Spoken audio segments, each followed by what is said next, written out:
The shadow of Zinedine Zidane continues to loom over Erik ten Hag. The issue of who should be the next manager of Manchester United remains one which will continue to be discussed unless results improve dramatically. Ten Hag's future as United boss has been the subject of intense speculation over recent months.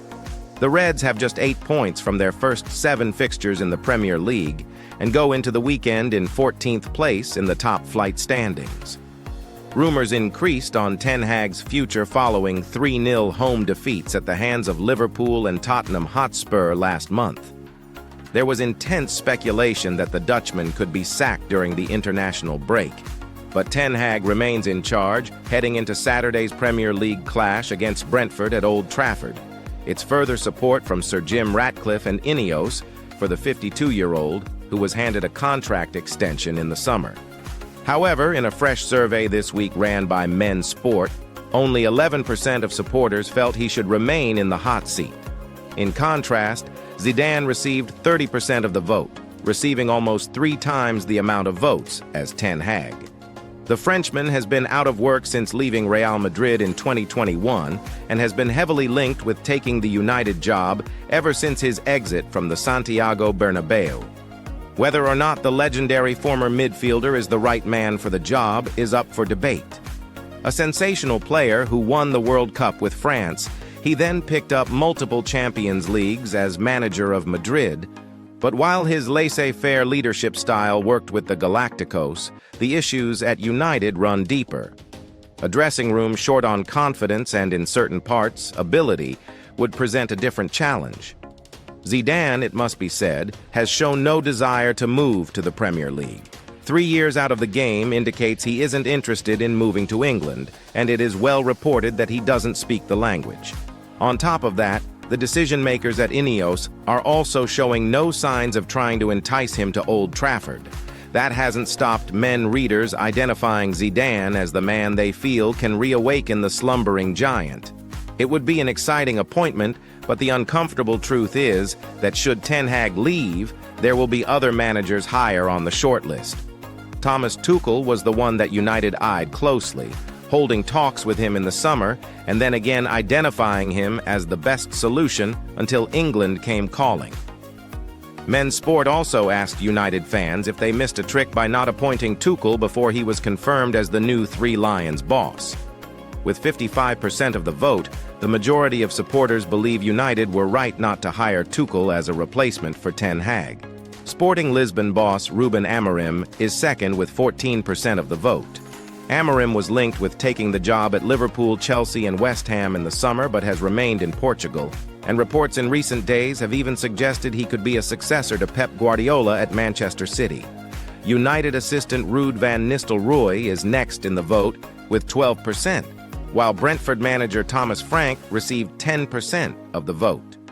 Frank, who has seen his odds come in on taking over at Old Trafford, will be in the opposite dugout to Ten Hag on Saturday. Manchester United supporters will not be walking down the Warwick Road with buckets to have a whip round for Sir Alex Ferguson this weekend.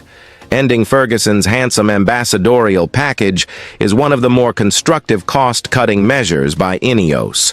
Ferguson has raked in more than £2 million a year since he headed upstairs in 2013. His horse, Spirit Dancer, won the $1 million Bahrain International Trophy in January.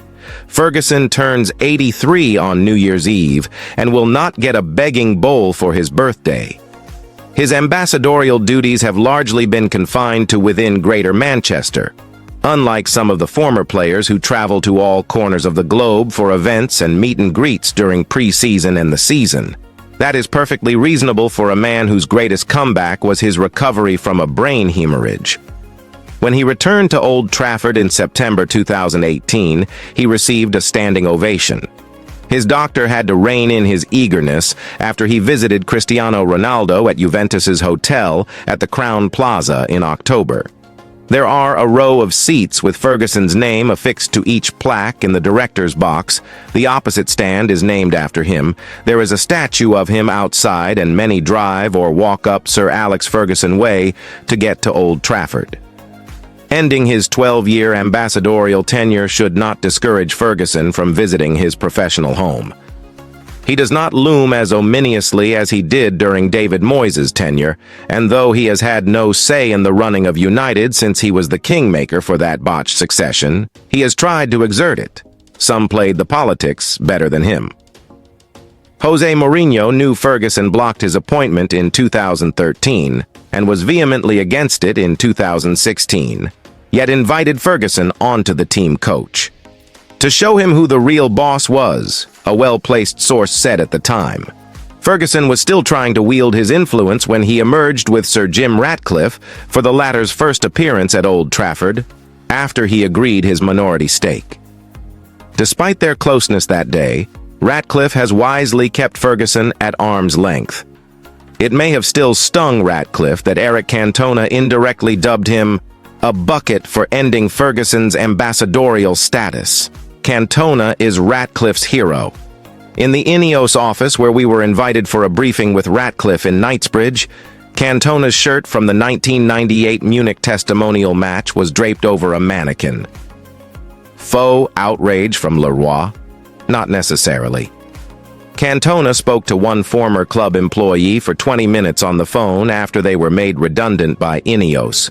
In July, Ferguson will have earned plenty after nearly 39 years as manager and ambassador of United. He merited it through his managerial genius, assembling 3 great sides during that 26-and-a-half-year epoch and collecting enough trophies to fill a skip.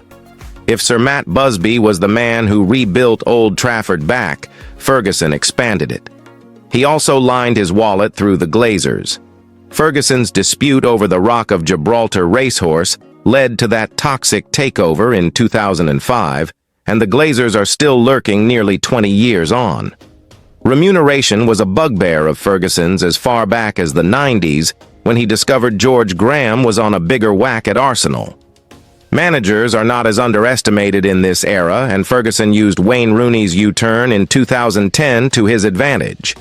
When the Glazers agreed to a big increase in Wayne Rooney's salary in 2010, they wanted to know how I felt, Ferguson wrote in his last book, Leading, in 2015.